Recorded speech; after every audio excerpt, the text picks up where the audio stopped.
I'm going to pause it here. I'm going to put this in the beginning of the video. I'm going to link down below when they really start talking about the actual diet, the time stamp or whatever, so you can just go to that if you don't want to hear some of the backstory. Hello everybody, this is Ryan over at High Carb Generator. Welcome back to my channel. Today I'm actually doing a review that people have asked me about, and it keeps coming up in my feed, so here we are. McDougall is Chef AJ's talking about the rice diet. This is a reaction video. I have not seen any of this. This is a 2 hour and 2 hour and 10 minute video that I highly doubt I'm going to watch the entire thing, but let's get started.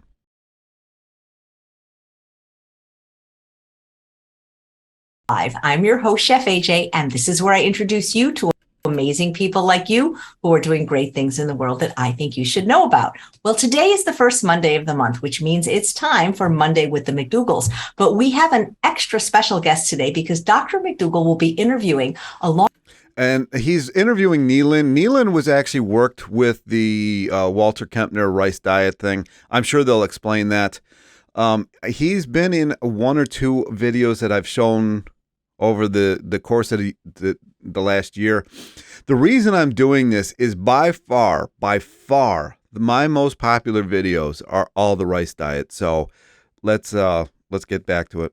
Longtime friend and colleague named Dr. Frank Neelon, who has experience working with Dr. Walter Kempner and the rice diet. And I'm so excited because they're going to be talking about whether or not we can actually cure obesity and other common diseases of lifestyle. Please welcome Dr. McDougall and Dr. Neelon to the show. Thank you both so much for doing this. You know, Chef AJ, this is the first time you've had two doctors interested in diet therapy on the screen at the same time.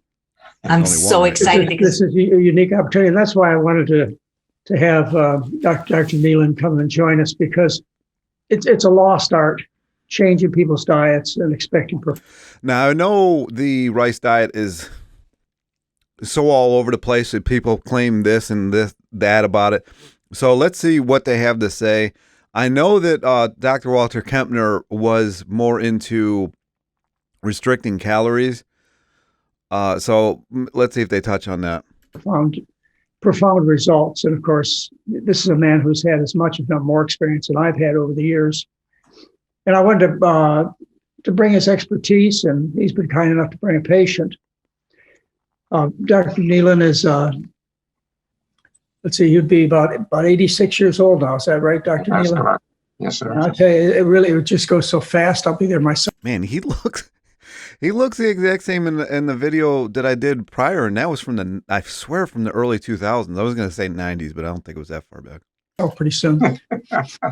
And I was in the practice of medicine for many years, worked with the Kempner program for about 16 years, and then continued on with the rice diet for another 10. So he's got a lot of experience, you know, and plus additional experience on his own dealing with the rice diet. I met Dr. Neelon for the first time when I visited Durham, North Carolina. I visited I think I'm actually going to try to fast forward a little bit. Every time I do this, though, I go too far. Practice heyday. And so I had a month of working with Dr. Kempner and his patients. And even at that early stage, I was impressed to see people who'd had a stroke because of hypertension 20 years before. They'd come back to get checked in, and there would be no signs of any residual from their stroke and no signs of hypertension. And everything had got better, and they were not taking medications or doing anything else. So that left a kind of lasting impression on me. Then over the years, I got deeply involved in medical science. I became an endocrinologist and spent also a lot of time in general internal medicine. So I ended up taking care of a lot of Dr. Kempner's patients that needed consultations in endocrinology, for instance. Then I'm gonna say this. I will link this video down below, because there's just no way, time-wise, even for me, I don't have 2 hours to watch this. But I might actually listen to this entire thing, because I got a bunch of artwork that I got to do, and not too far distance here. 1996, Duke University decided that they were going to return to a managed care system. So I would be seeing patients under the guise of their managed care activities. And I'd done that once before and said, I'm not ever going to do this again. Because I thought the managed care, as it was constructed, then really interfered with the ability to relate properly to Managed care was basically how can the hospital make more and more money. It had nothing to do with actual care. patients. And as a result, I then looked around for a place where I could hang my hat. And by that time, Dr. Kempner had retired from active practice, although he was still in the background. Dr. Robert Rosati was running the Rice Diet program. And so I asked Dr. Rosati if I could come work with him. He said yes. And so in 1996, I transferred my activities from Duke University to the I think his name's Rosario. I've actually had him on the, not him personally. I've reviewed videos of him on the channel as well. The rice diet has been, if you want to check out my other videos, there's quite a few that I've done about the rice diet. I even did a little 2-week where a bunch of my subscribers and I did nothing but the rice diet for the first 2 weeks of the year. It was pretty successful. The Rice Diet program and essentially finished out my career working with rice diet patients. So that's how that happened. You know, I don't think many people really understand how they're being cared for in terms of managed care. Dr. Lim, who is my medical director, he always talks about how he was trained, and he was trained about 10 years ago as a family practitioner, how he was trained to manage patients. And he said he's so glad now that he doesn't have to manage patients anymore. And, you know, even the drug companies talk about managing their patients. What they don't, the public, the general consumer doesn't understand is this is just a matter of switching you from one brand of drug to another. Exactly. I have talked about this so many times in my videos, man, and I was a part of that. It was terrible, but I wouldn't take this stuff because I'm like, you know, I went one time for my foot hurting, right? This was the beginning of me having to have my ankle replaced. This was the beginning of it. I went in one time and went to the doctor, and I'm like, my ankle hurts. And he's like, you must be depressed. I'm like, what the hell does that have to do with my ankle? He's like, well, you must be depressed, and that's why your ankle hurts. I'm like, my ankle is killing me. Like, I work a lot. And he kept trying to push some antidepressant on me. I'm like, what does this have to do with my foot? So I just started looking for a foot doctor. I've never gone back to the guy ever again. General practitioners, I don't even have one. Every time I go, they're trying to push some drug on me. Yeah. From one pharmaceutical company to another with virtually the same type of effects and side effects. So doctors who never take medication, they're too afraid. And they wouldn't do anything as radical as insisting that diet had something to do with illness. So if you bring diet up, man, they look at you sideways. They try to kick you out of the office. They call security. It just is absolutely nuts. It's absolutely. I actually had one doctor tried to hospitalize me. I started running out of the office. I'm like, no, and I can barely even run because my ankle's fixed. I am out of here. I've never seen, you know, like it just, the stuff that I have gone through with these people.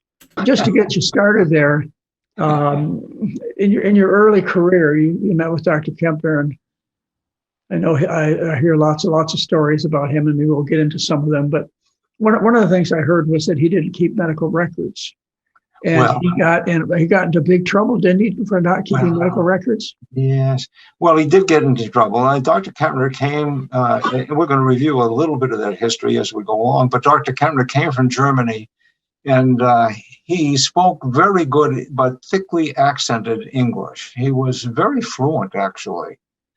He read all of Shakespeare in English, for instance, but his speech was thickly accented, and he was very aloof. He did not socialize with the rest of the Duke faculty, and so he generated. I get that, man. I'm like that everywhere I go. It's terrible. A lot of animosity. And early in the days of the rice diet, when he really didn't know how much effect a radical restriction in diet would have on patients, many of whom were in fact desperately ill. So he would hospitalize his patients initially and keep them in the hospital sometimes for several weeks before he discharged them. It was a different time in hospitalized medicine than it is now, and so we could do that. But a lot of the rest of the faculty, I think, chafed under the fact that so many of the hospital beds were being occupied by Dr. Kempner's patients. In any case, in 1947, Eugene Stead was appointed the third professor of medicine at Duke, and he was the chief of the department, and he came from Emory University. And he told me personally that when he got to Duke, he was surprised to find that one of his first tasks was to fire that obnoxious Dr. Kempner.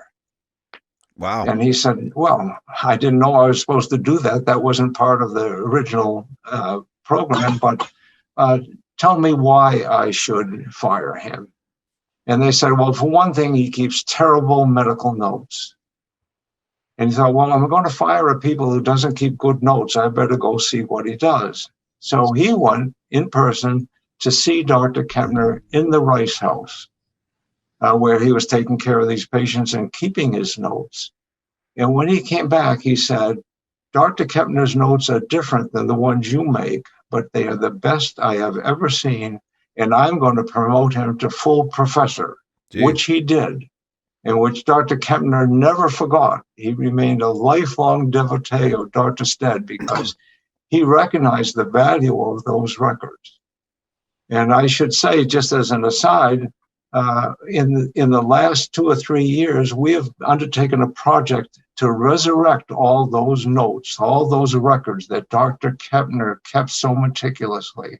We've had them transcribed into digital format, and now we can begin to analyze the results of Dr. Kempner's diet using modern analytical techniques that weren't available for Dr. Kempner. So the records remain viable and alive and in action right now. He wasn't understood, to say the least. One of the questions, let me first define the Kempner diet, and you can correct me if I leave anything out. It's basically a diet on white rice, and we'll get into why it was white rice as opposed to brown. And fruits, fruit juices, and a table sugar with a vitamin supplement. Yes. And that was the rice diet.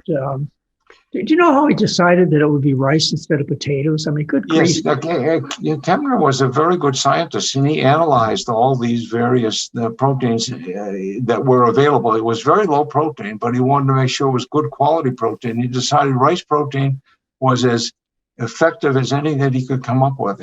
So we did it based on the protein content, the amino acid. Wow. I thought he did it because it was low protein. It was helping people's kidneys and their renal disease. Content of the proteins, what they were constructed of. And then he chose fruit because they're very low in sodium, and white rice is very low in sodium. And his goal was to lower sodium. We'll see that in a few minutes when I talk about a case that I'm going to discuss with you. But his goal was to lower sodium to the lowest possible content that he could get. And so he chose rice and fruit. Many of the patients that he saw initially were underweight, even wasted.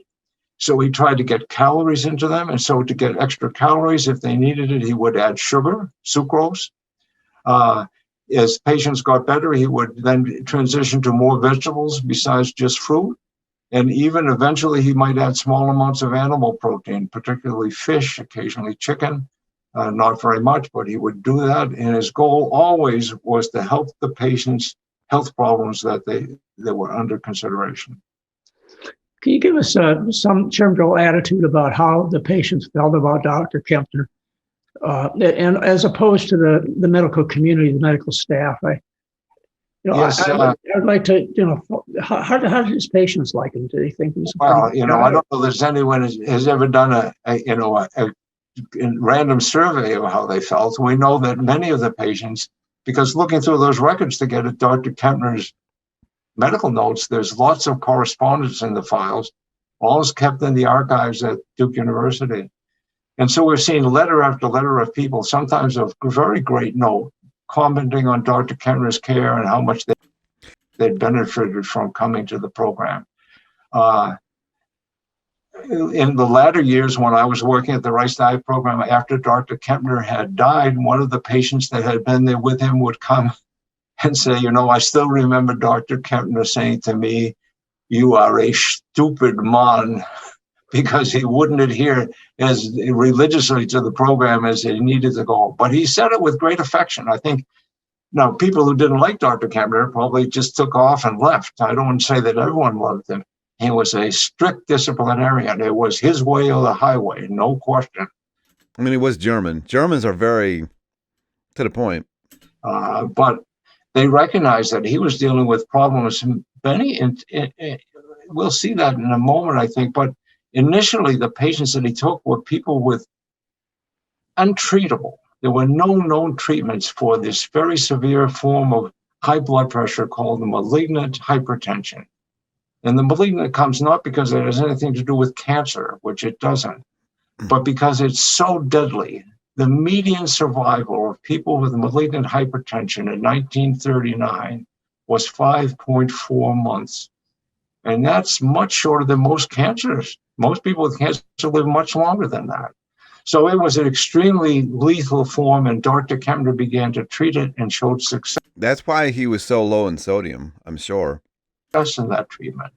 So I think the people understood that he was dedicated to their health. And from even when he was taking care of people who were obese and wanted to lose weight, he never took it as a cosmetic problem. He always said, our goal is not to make you look better, although in fact you will look better. Our goal is to make you healthier. And that was always his thrust. This was a medical treatment. In the Rice House, he came to the Rice. I mean, I could see that. I mean, everybody does. A lot of people do it for cosmetically, but I mean, honestly, the lower your weight gets, the easier it is to breathe, the easier it is to move, the easier your heart has it. I mean, it's just easier overall. House every single morning, 7 days a week. He had this Germanic notion about the summer, and he would take the summer off. So for 3 months, he was gone from Durham. But the other 9 months, he was there every morning at the Rice House to see patients, every single morning. And so they understood his dedication to what was going on and how carefully he analyzed what was happening and how he prescribed. It would kind of suck. You finally get there, right? Not like some people, it was really a huge health issue, but maybe, you're overweight. You finally get there and you don't even get to meet the guy. For their health. Well, I just get the feeling that our colleagues recognized his genius, but were also a little bit frightened because they couldn't understand what this man was doing, and posed somewhat of a threat to their practice. Yeah, I must say there were many people who criticized the Rice diet from the professional side, and I don't think any of them ever came to look at the Rice House. You came and visited us there. I remember that visit. Your son was in graduate school at North Carolina, and you stopped by to see us. But very few of these critics ever came to see what was happening. And that's why I respect Dr. Stead. He got this report of bad news. He said, I better go look and see what they're like. So he went to see. Very few people ever did that. Well, I do recall a paper. I believe the investigator's name was Rice, or maybe not. But anyway, they investigated him, and they took a group of his patients, like 7 or 8 of them, put them in a metabolic ward to try and determine that they had nutritional deficiencies or something was wrong with them. And when they published the paper, they had nothing but glowing things to say. So when colleagues did take a look at Dr. Kempner's work, it was not to prove it was effective, but they ended up walking away finding it was not only highly effective, but safe. One thing I will say about the Rice diet is that people did try it. When he published his first results, people tried to get people to eat rice and fruit. And they said, go home and eat rice and fruit. And what Dr. Kempner ended up doing is say, come and stay in Durham for weeks and months, even years. And years. I mean, what do you do in that time? Like, the bills and some of this stuff amazes me. Eat rice and fruit and let me see you every day. No one else did that. So when they told patients to go home and eat rice and fruit, they eat a little rice and a little fruit and a little of everything else. And that did not work. And so they said the rice diet doesn't work in practical terms. And it's just kind of like when you give somebody a diet or you talk about diet, lifestyle, whatever, and they do part of it. And they're like, well, it just doesn't work. And they're like, did you add anything to it? And they're like, well, yeah, I had tofu every day. I'm like, well, okay, well, that's not part of it. And they're like, well, it's just a little bit of tofu. I have to guess that that's so. But Dr. Kempner's approach was to have people in residence. He thought that was important to do. Yeah. And of course, I would agree with that. And I'm sure you would too.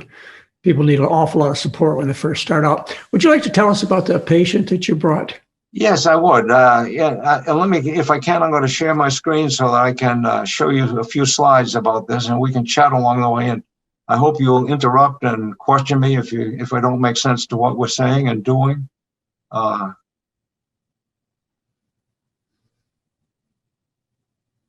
don't usually hear doctors saying that. They're like, how can I get you out of here as soon as I can? Let's see if we can get this started. Okay. So this is a little capsule history about Dr. Kempner. He was born in 1903. He started medical school in Berlin, but he graduated at Heidelberg and then became a young researcher in the laboratory of Dr. Otto Warburg, who was a famous Nobel Prize laureate in Berlin. Not the Rockefeller Foundation. Ugh. If you get a chance, look at the Rockefeller Foundation. I find some weird things. Now, when the Nazis came to power, Kempner, like all other Jews, was at risk. And so the Rockefeller Foundation, who had recognized this risk to Jewish scientists in Germany, had started a program to try and rescue them. And the Rockefeller Foundation, in addition, had a strong relationship with the... I'm not saying it's bad to rescue the Jews out of Germany, but Rockefeller was an interesting character. He was actually, I live in Cleveland. He lived here, right? They hated him here so much that the fire department literally set his house on fire, wouldn't let anybody put it out, and told him to get out of here. And that's when he went to New York. Young fledgling school at Duke University, which had started in 1930. And so they arranged for Kempner to get a position at Duke, and he came there in 1934. And ironically, he's actually buried here.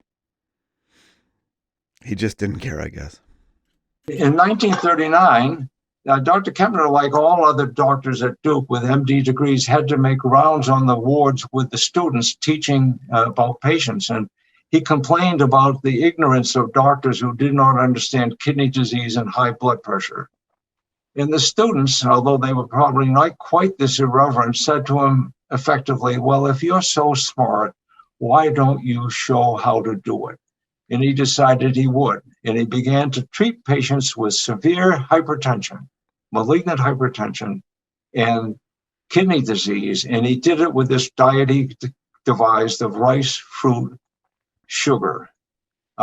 And he was surprised himself at the magnitude of the results, and then went on to use that. And the diet itself consists of white rice and fruit, as we've said, other vegetables. Does that say sodium content would vanish less than 100 milligrams a day? I didn't even know that was possible. Added as the patient's condition improved. Complex carbohydrates provided about 90% of calories in this diet, with 5% of calories as fat and 5% as protein. How is that possible? Now, as the condition improved and he added more vegetables and you add beans and legumes, you can easily get up to 25% of the calories as protein. But nevertheless, they'd always provided at least 70% of your calories as carbohydrate. The other important thing was that the sodium content was... It's kind of crazy because if you actually look at, because vegetables really obviously don't have that many calories, but they are very hard and structured. And when you find that, you find a lot of protein. So the actual protein per calorie of vegetables is actually pretty high. Vanishingly low. We think about the fact that modern Americans eat about 3,500 milligrams of sodium a day. And if they're told to go on a low sodium diet, the dietitian will prescribe about 2,000 milligrams a day. And Dr. Kempner was feeding these patients 100 milligrams a day. I should say here too, that's a reason why potentially the rice diet can be treacherous, because if you cannot retain maximal amounts of sodium, 100 milligrams a day may be too low. So if you undertake the rice diet, you should not just eat rice and fruit, even supplemented with vitamins, as Dr. Kempner recognized was important to do. You still may get sodium depleted, so you do not want to do that at home. You can eat. Well, there you go. So I have that question I get a lot. And I'm obviously not a doctor, and nor was I at the rice diet. So hopefully people who are interested in the rice diet actually watch this part. What did we, 20 minutes, 12 into it. I don't understand. I don't even know how, like, he even got to that level, because rice has sodium in it. If you're eating nothing but rice, I don't even know how you do it. Rice, fruits, grains, and vegetables, especially if you have small supplemental amounts of sodium, you can easily get by on 500 milligrams a day. We think back about our prehistoric ancestors and what kind of... So that even further answers the question.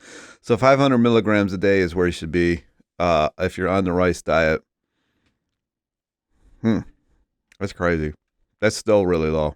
I mean, that's what, less than a tablespoon, I think, of soy sauce? Diet they could have eaten, they probably did not get more than at most 500 or 600 milligrams of sodium a day. So the body seems well designed to operate on that amount. But you should not eat just rice and fruit on your own without careful, knowledgeable medical supervision. Let me stop you for a minute, because Sure. I'm sure you brought up a lot of concern for people. Because I talk about the rice diet a little more casually than that. Of course, I don't wash the rice, and I don't go to those kinds of extremes. If you don't wash the rice, I don't understand that. First of all, get a rice cooker. I always link them down below. It's the best one I've found within a decent price range. If you've got like $500 to spend, you can get the magnetic one, induction one, which is supposed to be even better. But I don't, it doesn't cook right if you don't rinse it. So I don't know why people would do that. But have you actually seen anybody who's gotten into trouble due to low sodium? Rarely I have. And the people that we saw that got in trouble are people that have this peculiar condition called the syndrome of inappropriate antidiuretic hormone secretion. And that is a ridiculous name. I mean, who creates these names? This means that you cannot put out maximally dilute urine no matter what. And as a result, they retain water, and that can dilute the sodium in the blood. And if you get your sodium content low, they can get in trouble. We saw people who had full colostomies and had an ileostomy with a bag. They can't absorb the amount, 10 or 15% of the sodium we eat gets reabsorbed by the colon, and that could make a difference. It was very rare, I have to say that, but it is a very dangerous condition to have your blood level of sodium get too low. We want the amount going through your body every day to be low, but we want the blood level to stay constant. So we usually recommend that people do not try and get their sodium down to 100 milligrams a day. Right, which is what he did in this clinical Yes, practice. that's what he did, and we'll see why in a minute. Sometimes I get a couple of criticisms, and maybe now would be the good time to bring it up. Yeah. One is I do feed people a little bit of sodium, but I also understand Dr. Kempner's extreme reductions, from the basic food to 500 milligrams down to maybe 100 milligrams. We are going to look in just a minute at why Dr. Kempner invented the rice diet and why he got the sodium down that low. Well, I was going to ask you, from your experience, do you ever get into the argument that people need a little bit of salt? And maybe this infatuation, except under clinical circumstances, like with Dr. Kempner, where he's dealing with people with morbid hypertension and end-stage kidney disease and so on. Can you think of an argument where the average citizen walking around might be better off adding a little salt to their diet? Well, 2,300 A milligrams. little. 2,300 milligrams today is a teaspoon of salt. It's not much. You start doing that in 24 hours and putting in food and buying commercial food, you can rapidly ramp the sodium content up. I have a buddy who does that eating competition stuff, like where you eat as much as you can. I mean, sometimes he has 20 to 25,000 milligrams of salt. And I'm like, I don't even know how you slept that day. Like, there was an old joke about used to be this famous restaurant in New York called Pearls. It's a Chinese restaurant. Li Lim, I think, was the head chef. It was very hard to get in there. Like, it was one of these, you got to wait 8 hours to possibly seat yourself there. But there was a joke. There was so much MSGs in the food that you couldn't sleep that day, because it really can ramp up your heart rate. So I don't understand some of the levels, but 100 milligrams a day, that's nuts. So I would have no objection. And people would ask Dr. Kempner, because as we're going to see in a minute, he did use the rice diet for weight control and weight loss. When he did that, he would restrict calories. He did not necessarily restrict calories. So people came already with a BMI of 21 and were wasted. He wanted to get calories in them. But if they were already obese and they needed to lose weight, he would restrict calories. Otherwise, not. I think if people eat 500 milligrams a day, that would be fine. Patients would ask Dr. Kempner, listen, Dr. Kempner, I do not have severe hypertension. I don't even have high blood pressure at all. I'm here for other reasons. Why can't I add sodium? Kempner's response was, I've carefully studied this diet and I know that it works. If you want to devise your own diet and find out, does it work with higher amounts of sodium? You are entirely welcome to do it. But if you want to come to Durham and be with me, you must eat the rice diet. So he did not want to investigate that. We can talk a little bit more when we look at my patient about the effect of sodium on hypertension. And there's some other things we can say about it. And it may, as I say, if I had my druthers, I would aim for 500 to 700 milligrams a day. Do I know that's better than Kempner's? I do not, because I haven't done the studies, but I think that it would be reasonable to aim for that. Well, just your comment that the usual traditional diet that people follow for many hundreds of thousands of years yes, has about 500, 600, 700 milligrams of sodium in it. But of course, there were extremes where people ate a lot more sodium than that when they lived by the seaside. right. But it doesn't seem to be. I just want people to understand this is a therapeutic. Even going swimming in the ocean, man. I mean, it would take me, like I've said a couple of times, like a week just to get that salt off my skin and lips and everything. I don't know. I just don't know how people do the heavy salt thing. Diet that Dr. Kempner was putting people through, and people who had very, very serious illnesses and they needed a little extra help. Although, Yes. yeah. The other thing, I don't know whether you'd like to get into this later or not, because I have favored, I probably put it this way, Dr. Kempner taught me more about diet therapy than any of my other mentors. I learned lots of things from different mentors. But I've embraced the idea that simple sugar is part of the therapeutic diet. And people do criticize me for that. Not that I use simple sugar in terms of the routine care of people, but, I talk. Here, this is where McDougall seems to contradict themselves, because sometimes he's pro sugar and sometimes he's not. And I really wish he would be a little more consistent. Talk about foods being lower in protein, being healthier. And that what we want to do is we want to avoid the extra protein. And the only way to do that is to add more carbohydrate, particularly simple carbohydrate. Do you understand why people look at me a little bit, a glance, and, McDougall, you recommend, this vegetarian diet and starches and so on, but you're recommending sugar.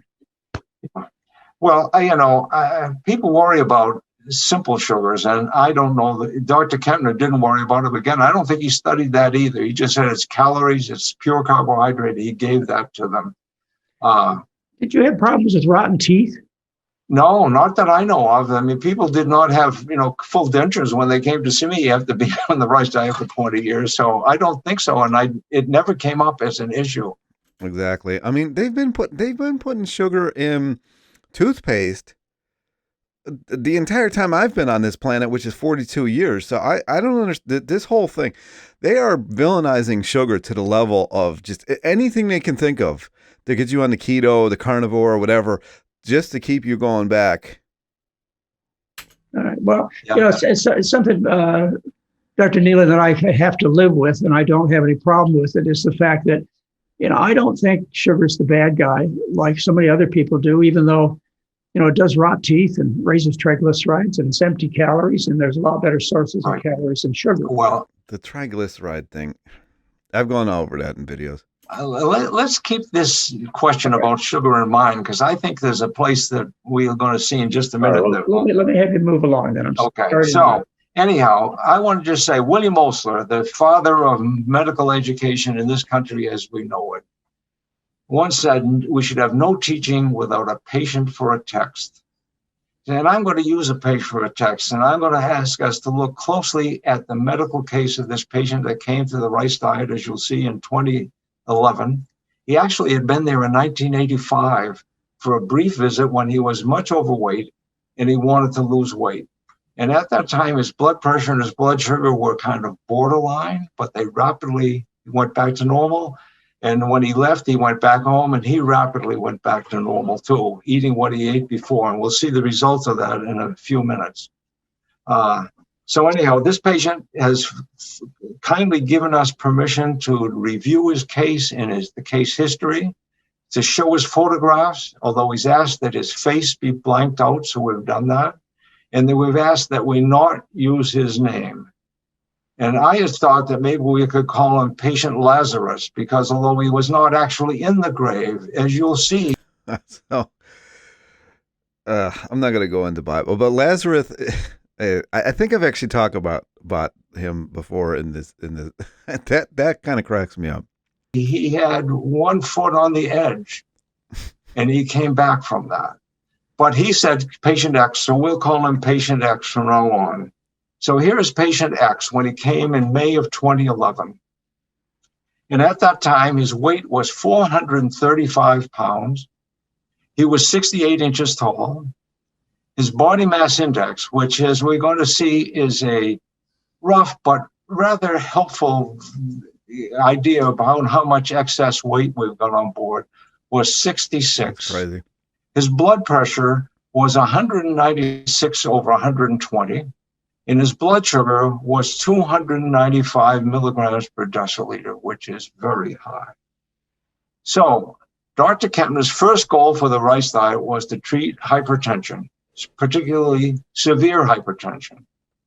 Now, our patient did have severe hypertension, but fortunately he did not have the kind of vascular changes in the eye that will allow us to diagnose malignant hypertension, but he wasn't far away from that. And at the time Dr. Kempner started, there were no known drugs that would lower blood pressure. And there were no other effective treatments. Some people had tried severing the nerves from the sympathetic nervous system along the spinal cord to see if that would lower blood pressure. Because what in the world?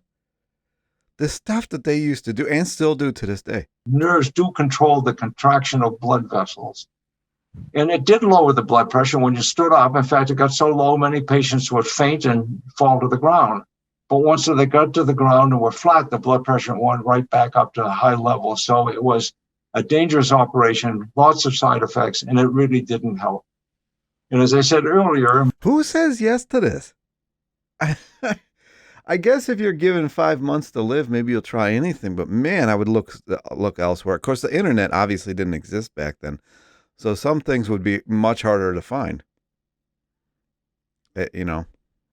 Most patients with severe hypertension with no treatment in 1939, the average lifespan was 5.4 months.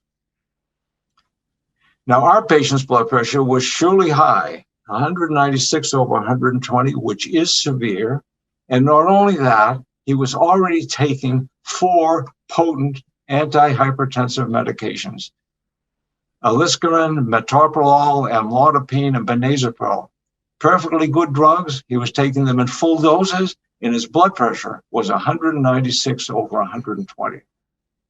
So we did what Dr. Kempner said, let's get on. My parents take some of this stuff, and I really wish I could get them off it. Maybe I should send them this video. I don't know if they'd watch it, though. This is the problem. People don't, they just won't do it. On the rice diet, and when we did, he began his decline in blood pressure. And you can see here the fall in blood pressure, looking at the target blood pressure of 130 systolic or below. 140 is not bad, but the target these days is 130. And you can see that he had a rapid decline in blood pressure, so that on day 12, we could stop his aliskiren. Blood pressure did not go up. We stopped metoprolol. Maybe the blood pressure bounced a little, but it came right back down.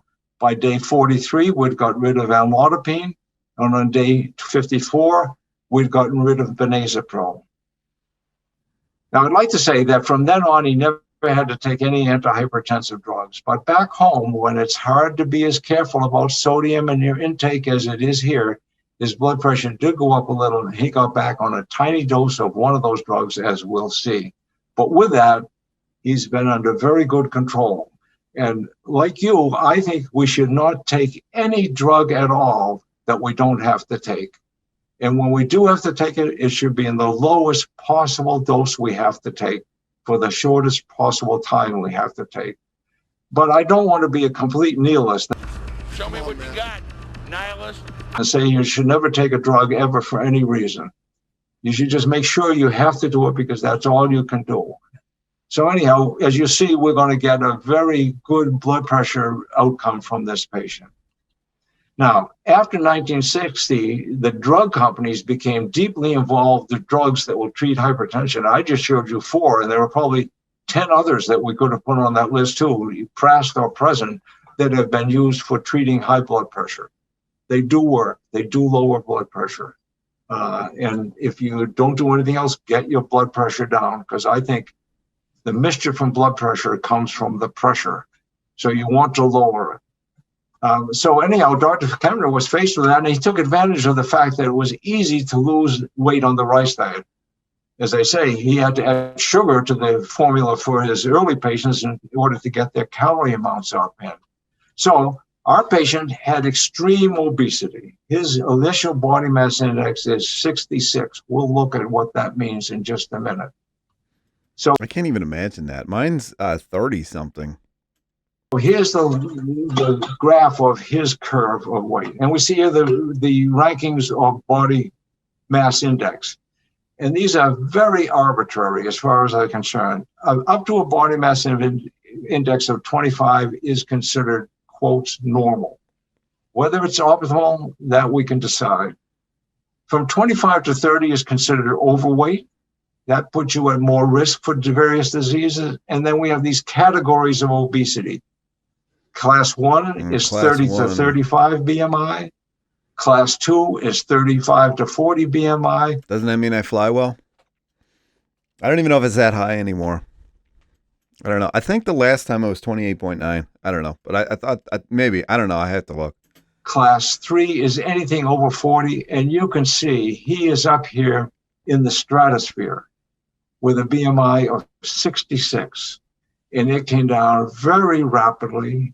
Over a period now of 2 years, he's below the obesity level, and he's leveled off in here at a range just below that. His BMI now is about 29. Am I happy with that number? In the abstract, I'm not. And I have told him many times I would like to have him down here in the white zone. But success does have some argument, and it's just hard to fly in the face of success. So we'll look at that, and we'll come back to this point again at the end. But nevertheless, he rapidly changed. So in the course of 2 years, he was no longer obese. It does take a long time. People forget that. The first course is rapid, and then it tends to slow down as it must. You know, that's kind of the things we've been talking about in the videos lately, or I have anyway, is it's kind of a roller coaster that you're on in the weight loss thing. I mean, I lost 30 pounds in 1 month earlier in this year. But then it's been kind of an up and down since. the physics of weight loss, they're going to say this is going to be a slowing down process.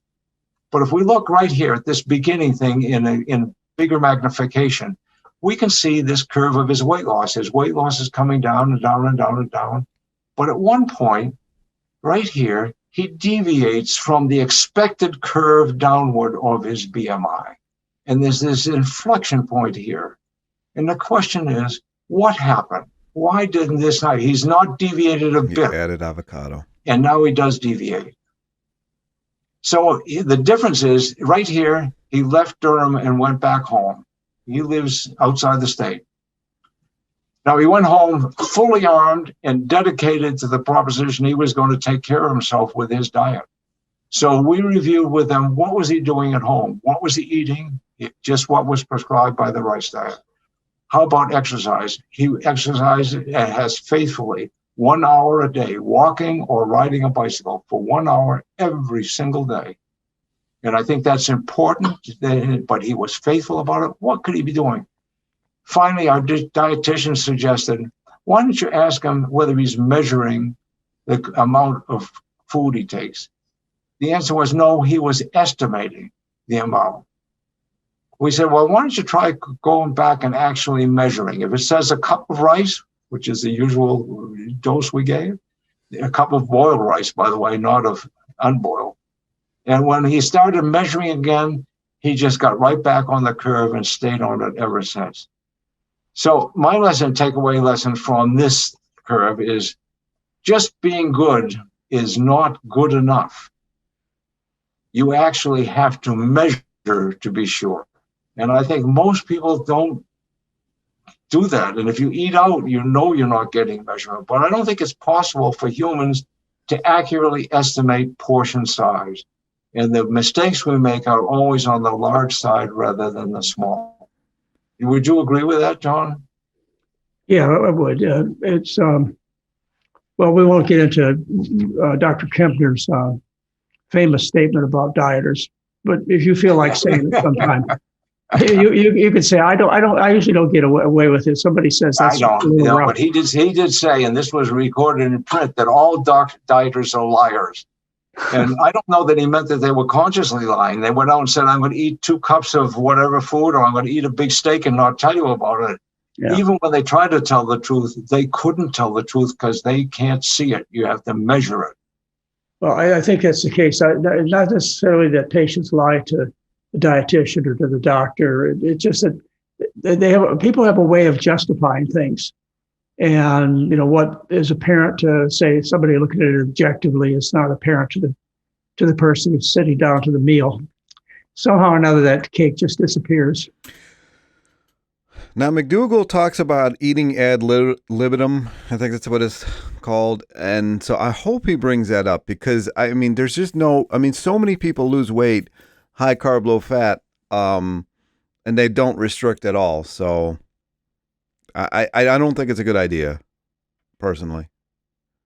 Yeah, well, I remember seeing a study once where some psychologist said to patients, pour a cup of rice in this bowl, which they did. Then they measured how much it was, and it turned out to be about a cup and a half. And I think that's exactly what happens. Our vision plays tricks on us. There's a statement that may be some value here that was ascribed to the English physicist Rutherford, who said, if all else fails, measure something. And I think in this case, measurement made a big difference. Anyhow, he has been successful in maintaining his weight for the past 9 years, although it's a little higher than I. But the thing is it hasn't gone to the level he wants to. So I wish they would bring up like thyroid and some of the hormone levels too, because, it should just keep going down, not stay stagnant. I would say, but, we're going to look at why it's hard to be too. Okay, can I stop you here for just a minute? Sure. Something that comes up with my practice a lot is people they'll lose that initial 100, 120 pounds, and they'll get down to the last 20 or 30 pounds, Yeah. And they'll say, I just can't lose it. And I give them some flimsy excuses like if you exercise more or you follow the maximum weight loss program more. Also, they're carrying around a lot of muscle, a lot of skin. They are. You know, what do you effectively tell people? Because they want to get down that last 20 pounds. Yeah. And somehow my offerings fall short for them. And I would like some guidance. Well, you know, the first thing I would say is you can try the measuring technique, okay, and say make sure that they. But that doesn't happen when you follow like a durianrider style. So I think there's more to the hormone levels than is ever brought up with McDougall. I'm not making fun of his program at all. I think it's highly successful for a lot of people. But I don't know. The maximum weight loss, I gained weight on that. I just couldn't maintain it. They're actually getting as many calories in as you want. Right. Second thing is that exercise is critically important for health. And I think part of my patient X's success has been his faithful dedication to daily exercise in substantial amounts every day. But it's a paradox, but exercise to lose weight does not work. Exercise to improve health, very helpful.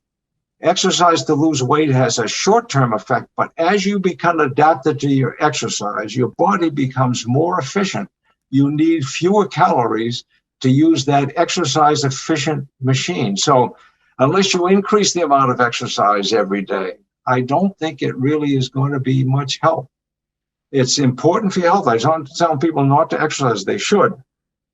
But as a weight loss mechanism, it has a transitory effect. So my guess is if they're at that low level, you have to look and see what the calorie balance in is and whether it's accurate. Well, I always resort to, you know, the theory of thermodynamics, and that is calories in. So here we go with the calories in, calories out. And that has never worked for me.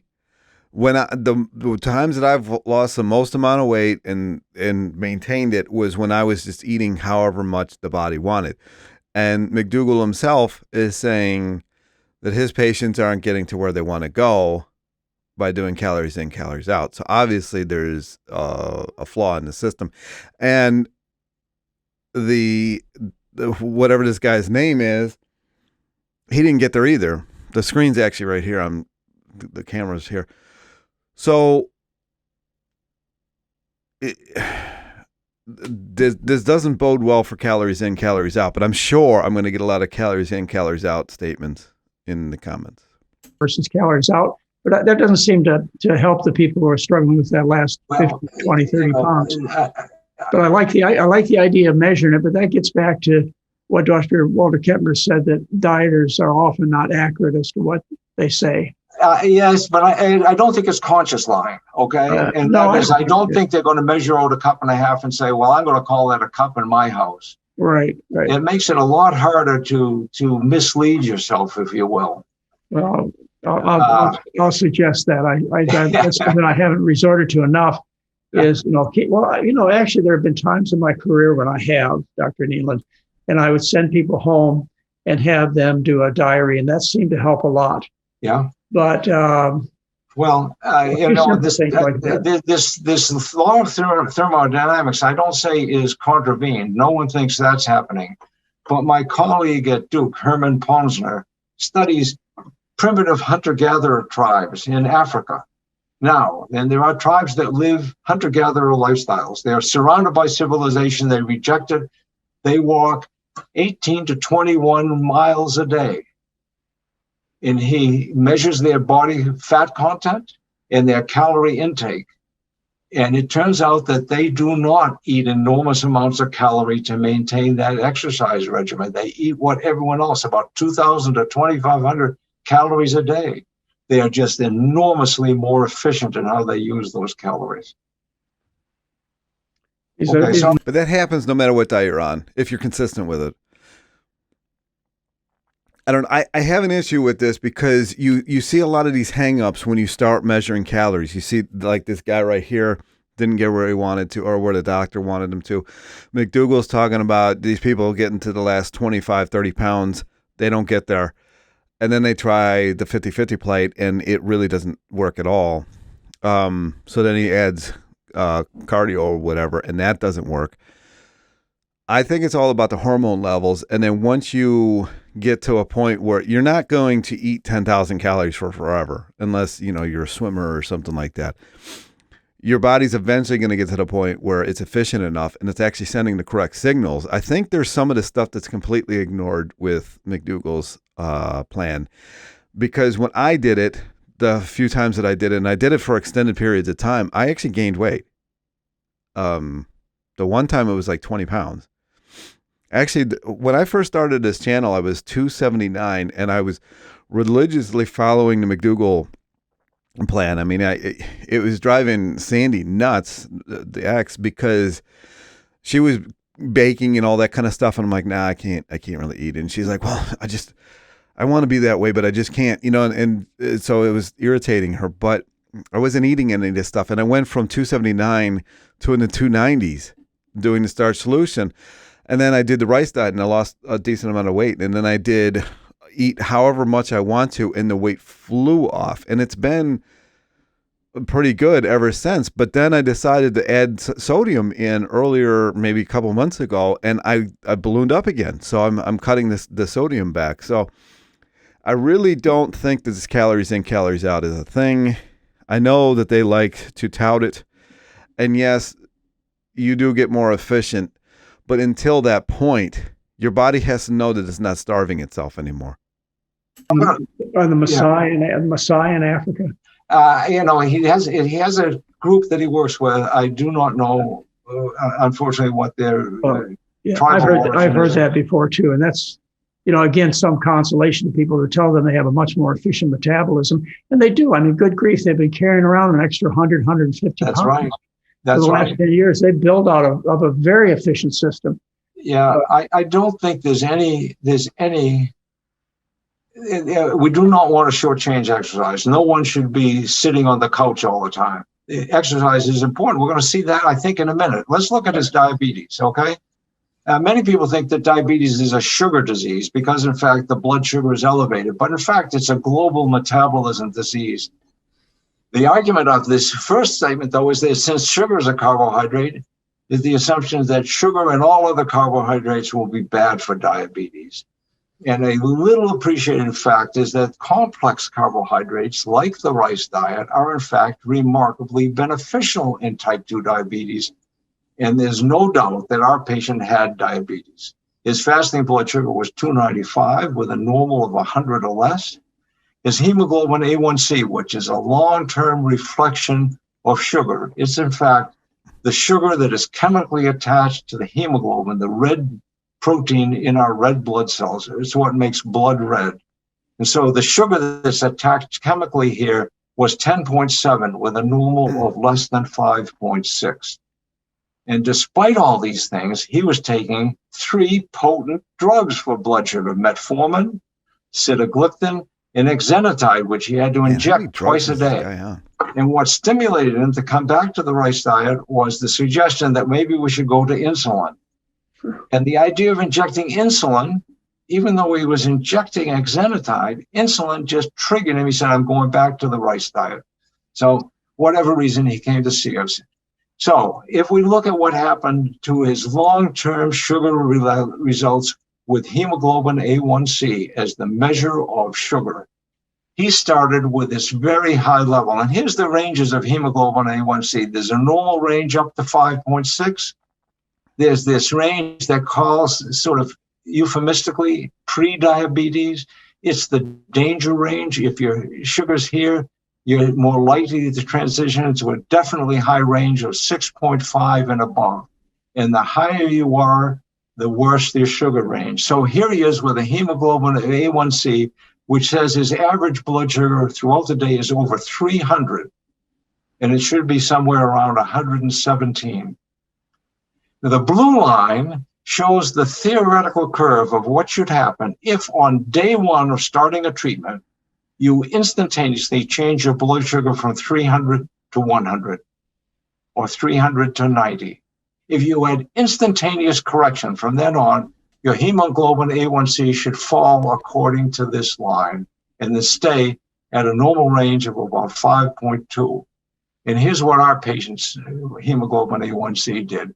It came down and down and down and down and out of the diabetic range and then into the normal range. And the best thing of all is that we stopped all of his drugs back here. So all of this has been accomplished without the benefit of any drugs. Now, I think exercise helps this a lot. So that's the reason, my guess, why he looks so good. He's got his BMI is higher than we want to be, but his exercise stays faithfully up. Dr. Neelon, this again brings in some concern that I particularly have with the whole medical business. Yeah. You were comfortable enough, not just wise enough, but comfortable enough to stop 3 powerful diabetic medications. In a diabetic, many people, inadequately educated, would think that the patient was going to get into trouble when in truth, you could do nothing but good by stopping the medication. But, my colleagues are afraid to do this.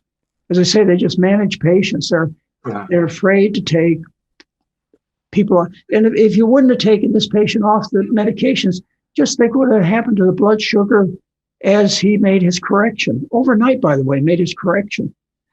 It surprises people when I tell them I'll stop a patient from taking 100, 120 units of insulin a day, like day one. Well, my only regret about patient X is that we weren't smart enough to stop it here. Yeah. And we try to hedge our bets. If people were taking insulin, we know enough to say, cut your dose in half on day one. But when they're not taking insulin, and we thought, well, these drugs are going to be okay, we can watch them, and then we've got a little more time. We waited 2 or 3 months. And as you're going to see in a minute, that was a mistake. I mean, I learned most of what I learned from the patients who. This is the problem I have is these doctors, anybody who watches my channel for more than 3 seconds knows that science, and I don't really agree with science. You can disprove science so quickly, like a month after a study comes out. Most studies are paid for by the person benefiting from the result. And if you really just look anecdotally, if you just look at people who live a lifestyle of unlimited eating, like the Asians, I know they said they measured the Africans' intake, which is fine. We do get more efficient as we get more in tune with eating. But if you look at the Asians, if you eat like the Japanese, I always use them as an example, they brag about how much they eat and they're skinny. They don't measure their calories. They don't measure their food. They just eat.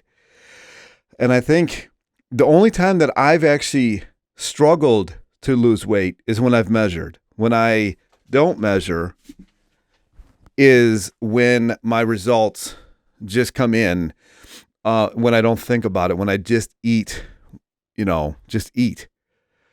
And I think these scientific studies and whatever else, I think they get in the way of progress, of actually just going to do it, because people get hung up on this. They go read these studies, they go do this, they go do that.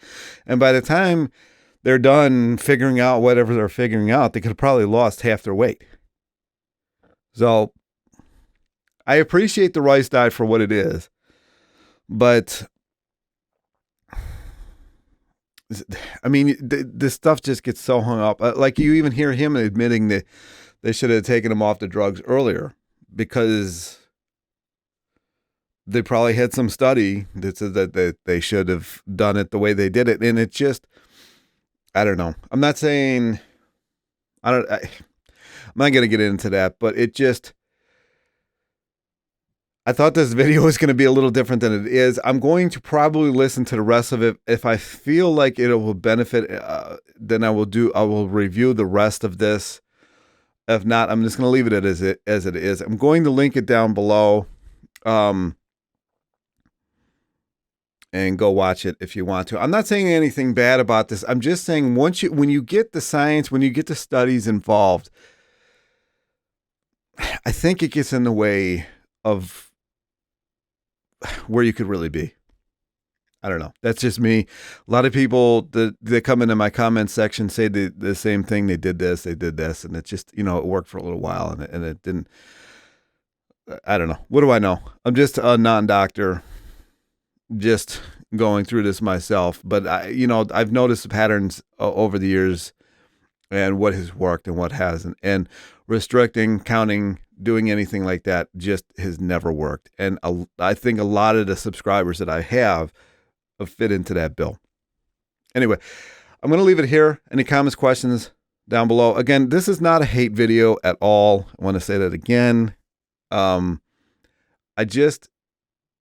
They admitted themselves in this video that it falls short, but when you look at somebody like that, what was his name? Georgie. And they put people on a pound of sugar a day, and they do this, and this. No restriction whatsoever. Matter of fact, they add a pound of sugar into what they were already eating. These people lose unlimited amounts of weight pretty effortlessly. And when they lowered the cortisol, people couldn't even keep the weight on. So it just... I appreciate the rice diet for what it is. I think it's a great building block. The 100 milligrams a day is, I don't even think it's achievable in a non-clinical setting. I don't even know how they did it. That's just me. I wouldn't do it personally. I think that's just asking for trouble. But this is what I think. Again, it's not a hate video. I really, if you're in like this, if you've got some of these diseases like malignant hypertension or the kidney or renal, this is definitely the way to go. But for somebody who's just looking to lose weight, I don't think that restricting like this rice diet does is the way to go. That's just me. Anyways, comments, questions down below. Like, subscribe, and I'll talk to you in the next video.